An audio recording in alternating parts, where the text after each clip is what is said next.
Oh boy, I guess it's time for more Toucher and Hardy on 98.5 The Sports Hub. There's two stories. One is they were not overly good at the affair.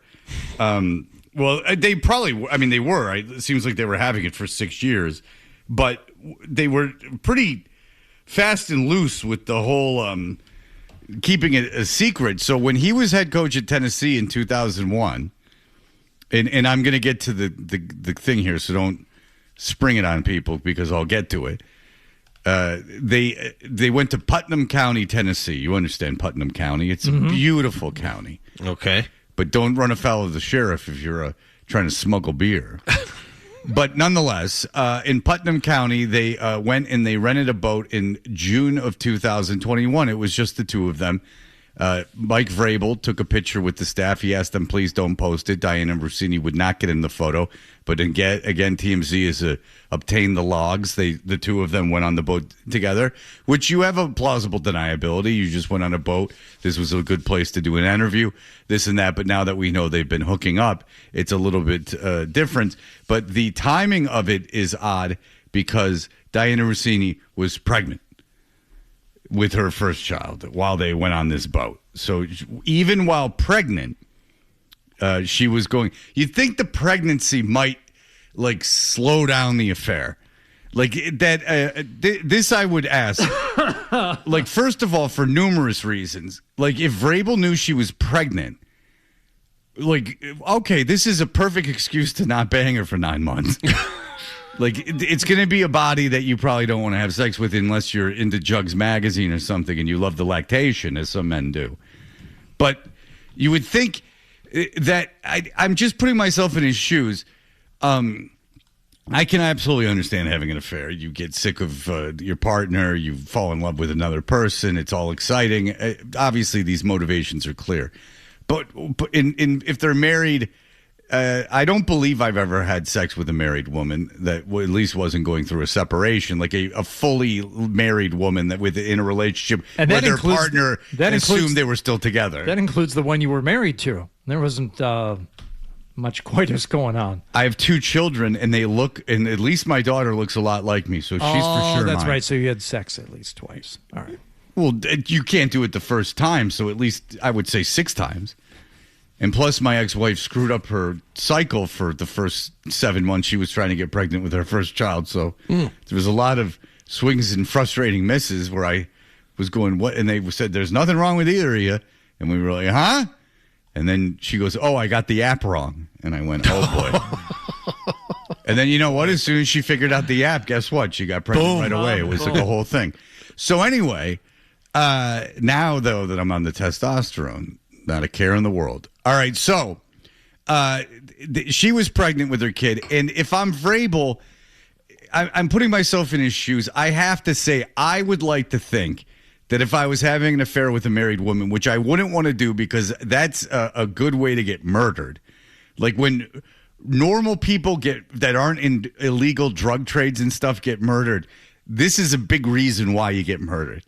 Having sex with a married woman. The husband finds out, you get yourself murdered. Like, I'm not talking about getting beaten up. I'm talking about, like, even, like, the biggest weakling come over and shoot you. I don't like that. And then the pregnancy thing, for numerous selfish reasons, I would be like, this is probably a good time to get out. Like, she's going to have this guy's, or perhaps mine, in I don't know. I mean, she named the kid Michael, right? This is the one she named Michael. She was pregnant with turned out to be named Michael. Right. So maybe if it was his, I guess, then it makes even more sense to go on the boat with her. But if it wasn't, and it was this other guy's kid, I would be like, all right, I'm not having sex with a pregnant married woman. That's where I draw the line. And then, you know, I don't know how pregnant she was at the time, but if she's showing, I don't want to have sex with her anyway. And I'm under no obligation to, as she's not my wife. Like, if your wife is pregnant and she wants to have sex over the course of the pregnancy, there's almost an obligation to do that up until a point. But if I'm not married to you, I don't feel any obligation I have to have sex with you when you're pregnant. Especially if you're showing. That's gross. But anyway, I mean, it's beautiful. But sexually, no. Mm-hmm. But now this comes out. Now we fast forward to present day. So far we've seen that in a casino. We've seen him at a bar in 2020 making out. Mm-hmm. We've seen him at a casino. We've seen him on a boat. We've seen him at a resort in 2026. This affair spans years and years and years. So this article came out in the Irish Star. So it's the paper of record as far as I'm concerned. Yeah. And it's all in green. Yes, of course. As is the way in Ireland. And I will just read you the article. The aftermath of Diana Russini and Mike Vrabel controversy. I don't know if it's a controversy. They just had an affair. And the problem is they denied it. Controversy. Honestly, if they hadn't denied it, I don't know if we're doing this break right now. No. Because it's just that they had an affair and that was their business. But you denied it publicly and you were and when you resigned from the Athletic, you were all like aggro about it. Like, don't deny it. Just don't say anything. Well, people would stop digging. If they'd both just admitted that it happened, people wouldn't be knocking on doors in Tennessee trying to figure out if they had rented a boat. Absolutely not. And if we had found out, we would have, all right, this another thing has happened. Well, that's the thing is that I agree, John, it wouldn't be nearly as big a deal because people would probably still dig because, you can post anything anywhere. But the problem is that you would post things and it would be just kind of, for Reddit, right? Or like for like just some random article in a sea of articles on TMZ. Right. It wouldn't be something. I don't believe that we would still be talking about this. At least I wouldn't be motivated to if they hadn't denied it. Because now this is all very interesting because they had the gall to, and not just deny it, but like it's laughable and how dare you this, well, no. You were having a very long-term affair. And there's really no doubt about it. And now they're all scrambling. It goes from a difference of people just thinking whatever they're going to think about someone who has an affair, whether you feel judgmental about that or not, and that one's probably going to be split. But the fact that they essentially called everybody stupid, now you've insulted everybody on top of it. So even people who wouldn't have cared about the affair, and I think there's a large number of them, Fred, like we talk about. It's like people have affairs. It's not great. Oh, I'm not offended by people having an affair. That's their business. That really doesn't change my opinion much, one way or the other. Oh, but you did that whole, this is laughable, how dare you. Mm-hmm. All right, well, now you've insulted everybody's intelligence. Now I do have an opinion on the matter. I agree completely. All right, so her husband's name is Kevin Goldschmidt. They got married in a Zoom ceremony in 2020 during COVID, which, when you put that kind of commitment into the ceremony, it's hard to believe that you wouldn't take it seriously. Maybe you wait until after COVID to get married. But nonetheless, this is quotes from apparently friends from Diana Russini. You think getting a dog during COVID was a rash decision? You just go to rehab like a normal person. Yeah. And I was the only one, by the way. Good luck getting into bed during that. Her husband has felt sidelined for a long time, and this controversy might be the finally pushes things to a breaking point. And so you think, okay, this is admirable. The guy wants to keep the marriage together. They have 2 young children. He can forgive this affair, but it continues. At the same time, he's dealing with embarrassment. He still cares about her and would want to find a way to fix some things. If he can, the emasculation has taken a toll, though. The marriage has been characterized as having suffered a serious hit in the weeks following the whole thing coming to light. And now here's where you got to leave. Here's where you got to leave. This is the part that grabbed me. A source close to Russini revealed that the personal toll extends far beyond the professional consequence that have already cost her job. On top of that, her marriage has taken a serious hit. Yeah, that's very difficult. Mm-hmm. And here's the line that maybe, if it's true, if I'm the husband, now, no. Now, I don't care the kids, anything else. We do not. The Lord is telling us, we do not belong together. I got to get out of this. And I think you'll agree, audience, as I read this to you. On top of that, her marriage has taken a serious hit. She's also dealing with the loss of Mike Vrabel, who she genuinely loved.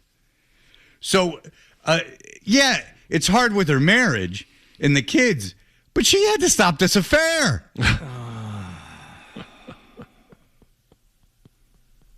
Like, how, if you're the guy, say any of this is remotely true. Depends on how evolved he is, Fred. Maybe he's one of these people who feel that we're not just supposed to love one person. You can love multiple people without affecting the love of another. Well, no, this is not an open marriage situation. I would tell you this. Because if it was an open marriage situation, I would have my husband, and if I was the husband, I'd be like, it's an open marriage, I'm doing it too.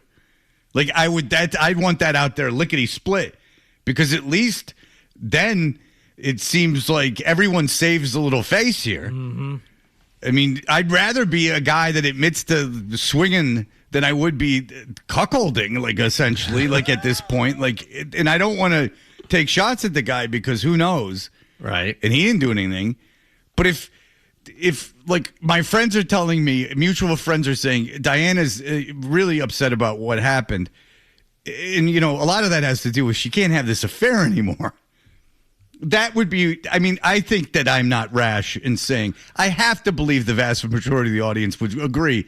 When your wife is having an affair, she gets caught in her and a major concern of hers is not being able to have the affair anymore. I would think both parties, even if it was, if I'm Vrabel's wife, I'm thinking, and then if I'm Vrabel, I'm going, maybe I shouldn't have sex with anybody for a while. like I have this lady who's obsessed with me and I have a wife that's furious with me. Maybe it's time to just end this all these relationships, take 8 months off, and then maybe tepidly put my toe back into the waters of relationships. Agree? Yes, I think so. Yeah. A stark contrast about how parties have been treated professionally, and obviously there's reasons for that. She's a woman. Of course she's being treated worse. She had to resign. And here is a quote from a friend. She's not going to get the same concessions that Mike got in keeping his job. As unfair as it may seem, it's her reality. I don't know if it's unfair. She is, of course, a journalist, and he is a coach. The journalist is supposed to be not having personal relationships of this nature with the people that they're covering. I guess the same rules don't apply to a coach. It makes logical sense. It is unfair. And that's the wild card about Russini, that if I'm Vrabel, I can't sleep. And that maybe also it's better if this marriage doesn't exist anymore, because it kind of takes the artillery away from what she says, because there are also people saying that Russini is at least gearing up a little bit to start talking, which is, if she wants to keep a job in media, what she's got to do. She can still work in media. She can't be a reporter, right, covering news, making things, breaking news and stuff like that, right, where it requires. She could obviously, there are other things. She could be a personality that just is doing what we're doing. Like, we don't go get sources and cultivate news to break, and that requires relationships that have ethical standards. If you're just an entertainer, you can do whatever you want in terms of these things. Like, if John was, with the, Middlesex Community College women's basketball coach. Mm-hmm. A bit more, yes. Right. I don't think that would affect John's job. No, I'm pretty sure it wouldn't. Lately, she's been keeping a low profile, not really going out, which must be difficult. Just trying to focus on being a mom above everything else. Her kids are way too young now to know what's going on, but they're being kept out of it at all costs. But overall, and then I lost it because it's, of course, the internet and my phone. But keeping a low pro, not going out, just trying to focus on being a mom above everything else. Her kids are way too young, but overall, it's messy. She's basically, you think so? She's basically in survival mode, like she's underwater trying to stay afloat and get a breath in. And this is Vrabel's wife, a person that says Jen is pissed, embarrassed, and horrified that this is her life right now, to live through this in the public eye, being judged by friends and family, being judged by people she's never met, is a nightmare. Well, I'm not judging her. If Mike Vrabel's not running around saying that he's still in love with No. Diana Russini. So we thought the interlocking fingers was bad. And, that's the equivalent of, that's intimate. That's coitus. That's what you're engaged in there. What is renting a boat together? That's That's like engagement. Yeah, doing the that's Titanic off the bow. Probably not. That's something. That's something you only do once you're like well into a relationship and you're thinking about taking the next step. You're thinking about engagement. You're thinking about moving in together. 2 or 3 hour boat ride. You alone. don't rent a boat with somebody unless you're in there. I mean, this is well established now. But if you were doing like a piece on someone, like a long form piece, like renting a boat and taking them out and like talking for 3 hours would not be like odd. Like, I mean, you read like features that they do, like guys will like embed themselves with someone for not in bed, but they'll embed themselves with someone for like 3 days and they'll go do stuff. Remember the good Charlotte Wilder one where she was with Fisher and she like went and rode like ATVs with him? I do remember that. Like Charlotte Wilder had a funny article about Fisher, the ex-coach from Tennessee, oddly enough, where they rode like ATVs and stuff. Like that was part of the reason the piece was good is that, you know, you get them in a comfortable situation and then you start, you know, talking and he was saying funny stuff. Like if you read enough features about people, this is not uncommon. There is plausible deniability in this. It's just that when you've been having a 6-year affair and something happens during that thing, you would assume that they're going on that boat to have aquatic sex. You know, at least hand stuff. Was there a long form article about Vrabel that came out after the boat? Yeah, my trip? day with Vrabel at sea. No, they're having an affair. Oh, I'm saying if the idea of a reporter getting a boat with a coach is plausibly deniable, because you could say I was working on a long form piece. Right. We went on a boat. Like I've read articles where people went fishing with guys. Like it's part of what you do is that you spend 3 days with a person going around and doing stuff that they like to do to get an idea of what they're like as a person, because you're not just talking about X's and O's, you're talking about how they are as a man or a woman. Right. But we know that's not what this was. No. They were dating. So but and what that signals like another level of dating. I just assume so, like an activity of this nature. Yeah. I assume that, yeah. Well, imagine that she's dealing with these emotional pains on so many fronts now, what it's doing to her marriage, trying to protect the children, and the loss of the love of her life. Yeah. Yeah, that's where I would be if I was Vrabel. I'd be like, no, if you were her husband. Or if I was her husband. Yeah. Well, if I was Vrabel, Bye. too. Yeah. Also, if I was Vrabel, I'm like, uh-oh. Like, this is not going away easy. Like, you know, sometimes if you're with a woman and you find out that she's in love with you, that's not good news. I mean, that can happen. All right. So we're playing this on the boat when they were riding around.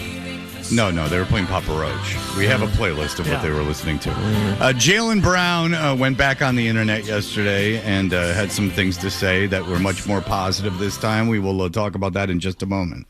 Big show on the way. Need a little help getting started in the morning? It's very dangerous. They've got the experts.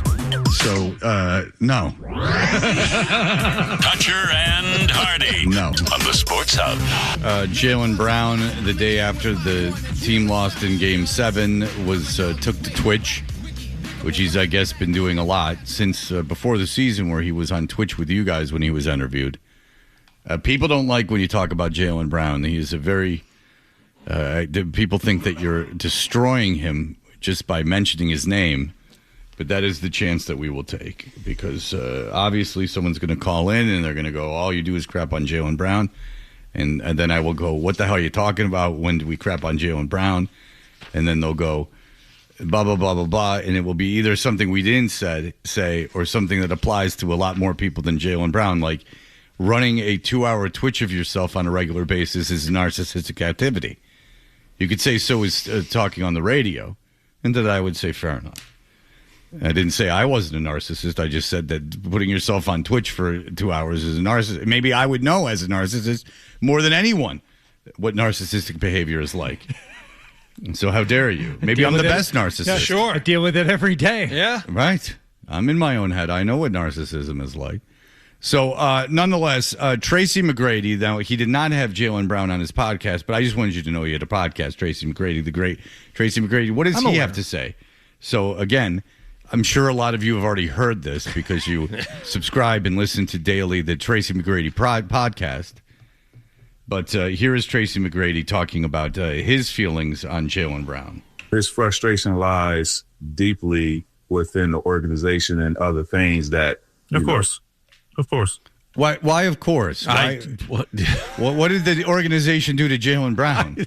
They paid him a lot of money. Well, he, for a time, was the highest paid basketball player in the world. Correct. So I'm not quite sure what the organization has done to Jaylen Brown. They haven't censored him.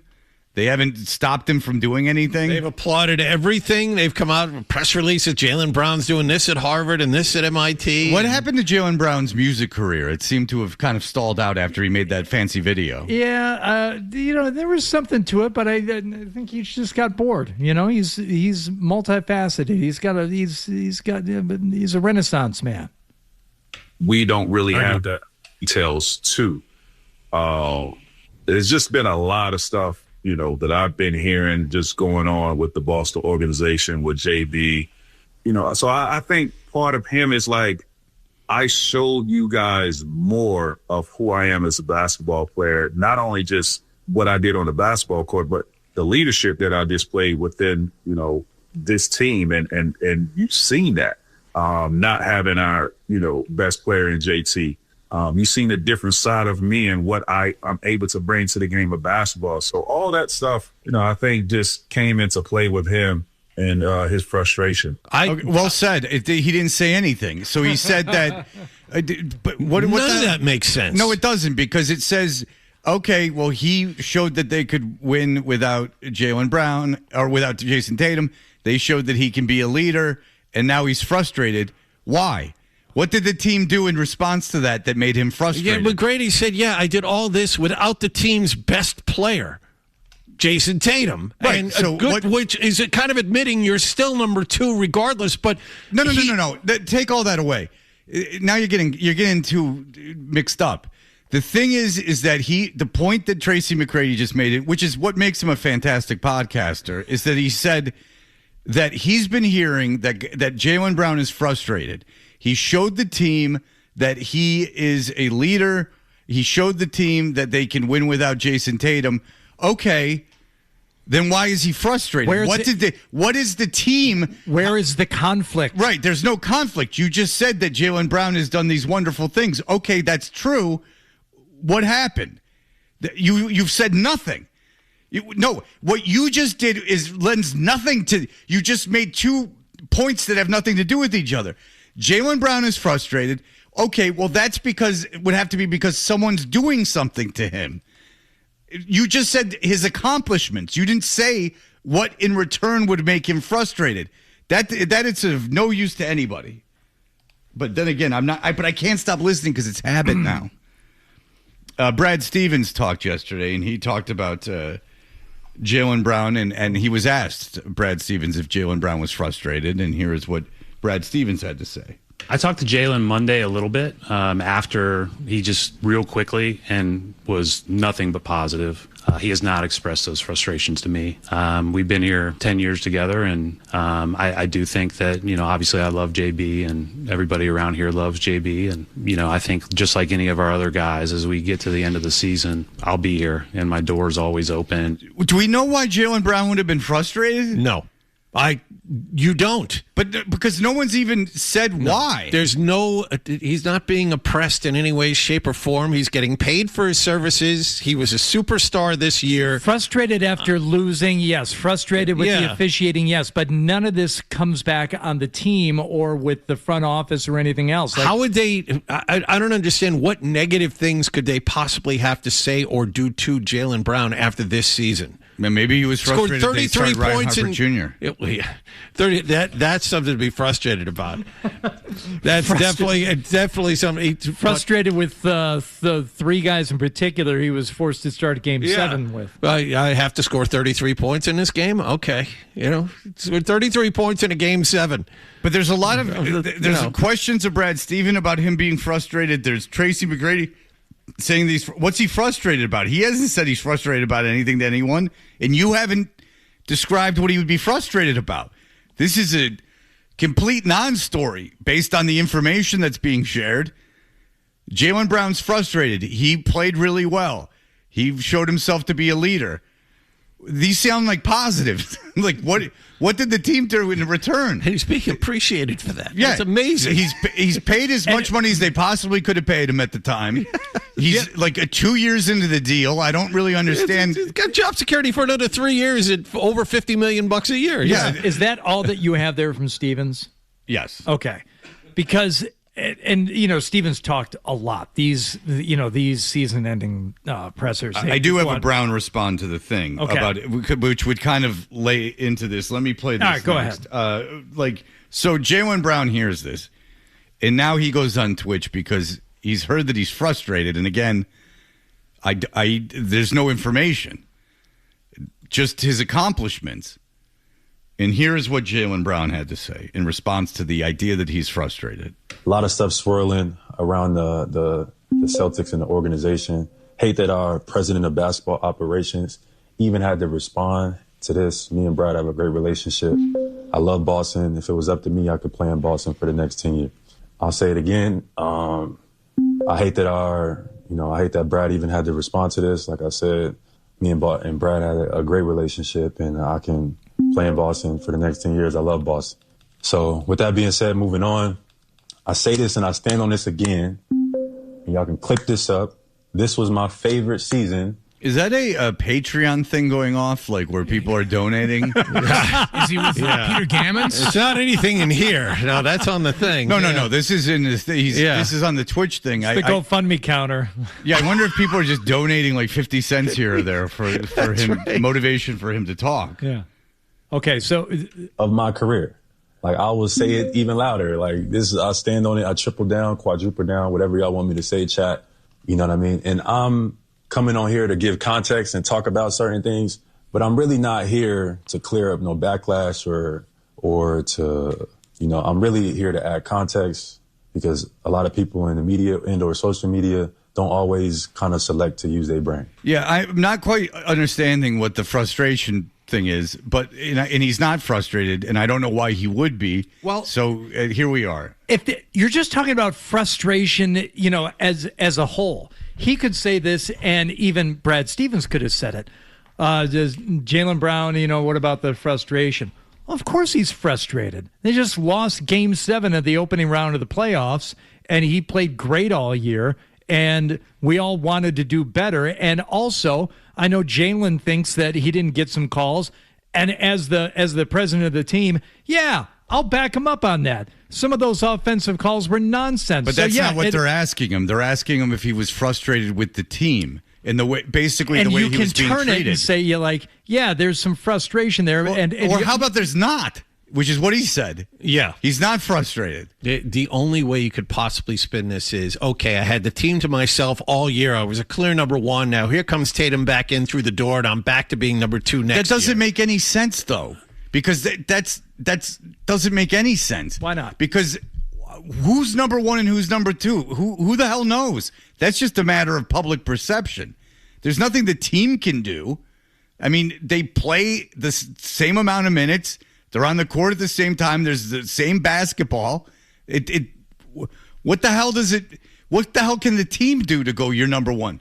He got paid more than Jason Tatum when he could. And then Tatum's contract, because he's a year younger, came up. And then Tatum got a little bit more than him. But at the time, they both got what the contracts that were available to them, which is the highest amount of money you were able to be paid. So there's that. And then there's just game flow. If we come on the air and go, Tatum's the better player, what the hell does that have to do with the Celtics? There's nothing they can do about that. Right.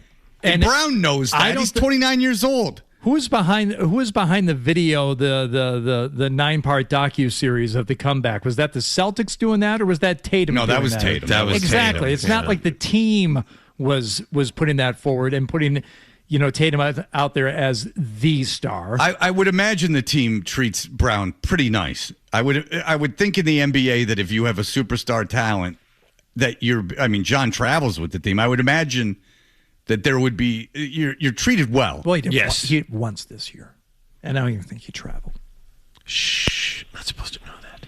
Joe, go ahead. Yeah, that's supposed to be industry. Good morning, secret. gentlemen. I think the only thing that he could possibly be frustrated with would be Tatum not playing Game 7 because it ultimately resulted in the loss. So Steven said it's not about the team or the organization or the group, but I mean, it's very possible you could be annoyed that the guy didn't play. Right, so then it's disingenuous that Tracy McGrady is making this big case that Brown has accomplished all these things, and now he's pissed at the team because that's not Jaylen Brown's thing. Like, you could be like, oh, I wish Jason Tatum played, but then you're not gonna go to people behind the scenes. Oh, I'm so pissed at the Celtics. Why? Jason Tatum Brown didn't is play. the Finals MVP. I mean, would you rather be a Finals MVP and written in lore forever, or a couple first-time NBA teams?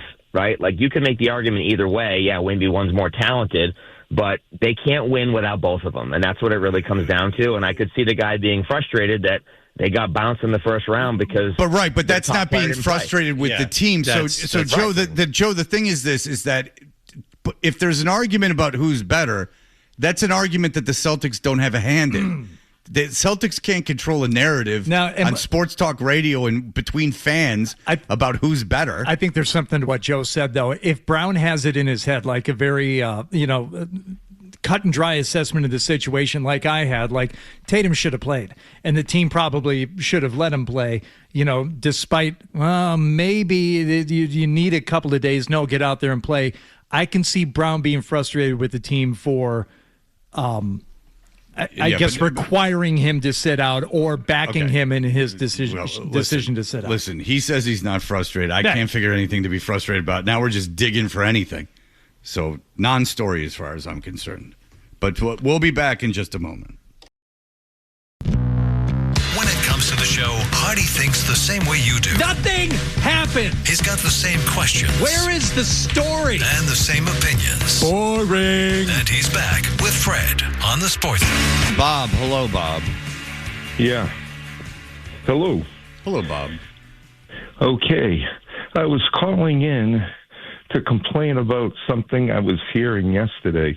I used to listen to 103.7, and since they're been sold, I tuned into your station.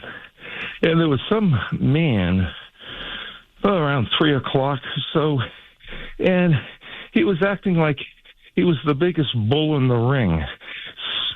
F this, F that, up his giggy. And it's like, hey, why don't you talk sports instead of trying to act like you're the toughest guy on the block? Yeah, and I bet you he couldn't fight his way out of a paper bag. I don't think so. And the thing is, you think he could put up the dukes and take care of business? Probably not. Well, that's what my opinion is on the matter. He's got a mouth. He's got a mouth. And you know what I'd like to do with that mouth? Give it a big tongue kiss.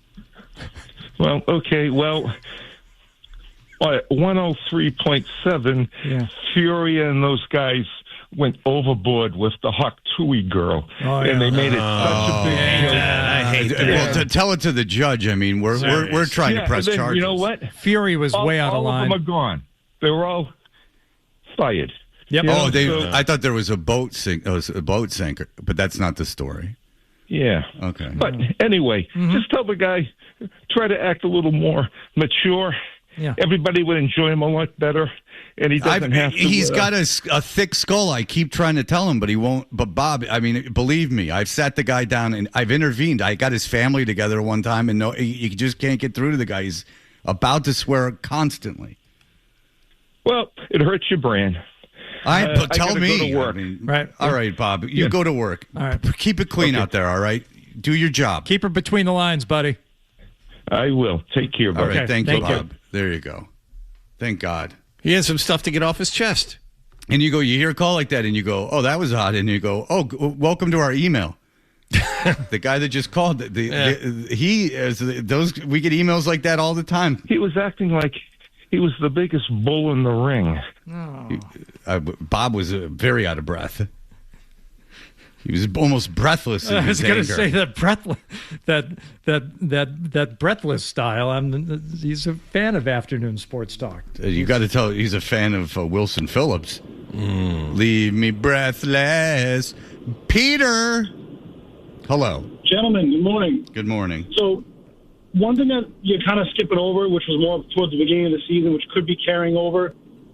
Now, I worked for one of the owners at another one of his businesses. He's been around the office saying how he's shocked that the team did what they did because they expected to lose. Wait, what? Wait. So you work for one of the owner of the Celtics companies? Yes. And he's walking around saying what? That there was the expectation was that they weren't going to make it far. They weren't going to do much. That the losing record, they weren't going to make it in the playoffs. They weren't going to do anything. They were expecting to basically lose this year. Right. Okay. So Jaylen, if he's feeling disrespected, it's that they did not trust him to put a good team around him to carry that team. Well, no, but that's not what happened. That's not what happened at all. That's not even close to what happened. No, they got under an apron because they were paying Jaylen Brown. Yeah, they didn't want to pay exorbitant tax fees on the total salary of their roster, so they cut $350 million of it. And it would be a little disingenuous saying, "Can you pay me the most amount of money possible to pay me, make me the highest paid player in basketball at the time? But I want you to surround me with lots of stars." Yeah, and then get a bunch of guys in here on rentals because that other highly paid guy is going to be coming back probably this year. No, Jaylen Brown's not dumb. He understands the finances of the business, and he also understands the expectations had to have been lowered once you lose a key member. Now, whether he wants to acquiesce and say that, yeah, he's the best guy on the team, at the very least, Jaylen has to understand that he and Tatum are 1 and 1A, and if one of them's going to be gone, the team probably is not going to be expected to be as good. Well, again, it's simple. Anytime you're searching for a reason why something may be a way that someone's saying it's not, maybe it's just not. All I'm hearing is theories that why he might be frustrated. Where's this frustration coming from? He says he's not frustrated. I can't think is. He is. There's frustration, Fred. Yeah, it just seems like a real circular... Keep asking. Circle jerk kind of situation where we're just sitting around trying to think of something. I mean, he says he's not frustrated. Brad Stevens says he's not frustrated. They can't think of any good reason why he'd be frustrated. Perhaps he's not frustrated. If you keep asking about the source of the non-existent frustration, you will it into existence. Well, it hurts your brain. Yeah, it does. It certainly does. It does. His problem with whatever happened at 3 o'clock was they were about to swear. Oh. Was his thing. We probably heard him say the fakakta and all those other silly vulgarisms. No, that gets very ethnic. It's very ethnic, and no one likes that. Of course not. I don't even know if we heard anything about the porking that was going on. Oh, but if you heard that, then we would have been in big trouble. All right, Pablo Torre has a new expose, and it's just... if you're rich and use technology, you can be a real dick. But we'll get into that in just a moment. Went overboard with the